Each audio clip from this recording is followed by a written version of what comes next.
Part mokwongo miluongo ni preamble. Preamble mar katiba wa wacho gik mapek kabisa. To kidhi e article 10 mar katiba wacho ni national values and principles of governance. Ere kaka owinjo watingre e thuolo no mwatimo tijego eko mar telo e Kenya. To kendo kidhi e chapter 6 mar katiba no bende nitiere standards mobedo set mondo mi ng'ato obed gi thuolo mar bedo ofis moro. An aluonge ga ni Professor Ojwang. Dr. Ojwang en ng'ama luoro kabisa and ageno nyaka ne wach ni timre pok agone sime mondo awinjane from himself personal reasons mowacho goeko, but aparo ni namba achiel Kenya mondo mi telne committee ni eginene Kenya National Human Rights Commission owinjo be ni in ng'atno ma osebedo kochung' kende kendo bedo kochung' gi ratiro mar oganda.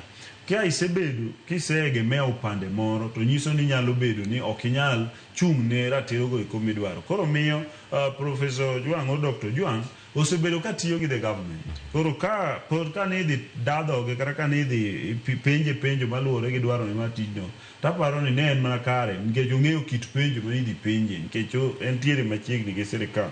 But an bende adwa nyiso jowa kendo adwa jiwo jowa ni President William Ruto no orie bade mar tiyo gi jowa kendo kata kineno list mar jok ma pod nie list no iyudo ni jowa nitiere madhi nadeke iye kanyo. Koro miya an adwa koni gima duong' mowinjo wang'i kaka oganda en ni to bende commission ni nyalo dhi yudo jakomno manyalo telo e yor dhiro dwaro mar ratiro mar oganda. Namba achiel mar ratiro mar oganda en gender representation. And gender representation ka already jakom and ka already jalup jakom en dichuo, obviously nyiso ni ng'ama jakom kaber to winjo bed ng'ama miyo.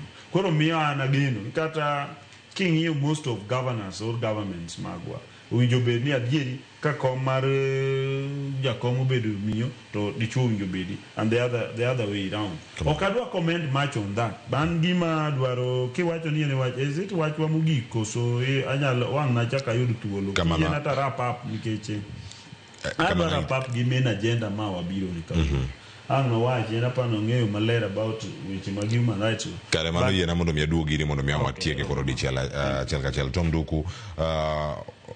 Dr. Ojwang were kod welo makamano apano Ojwang otiyo wisdom Ojwang nyong'e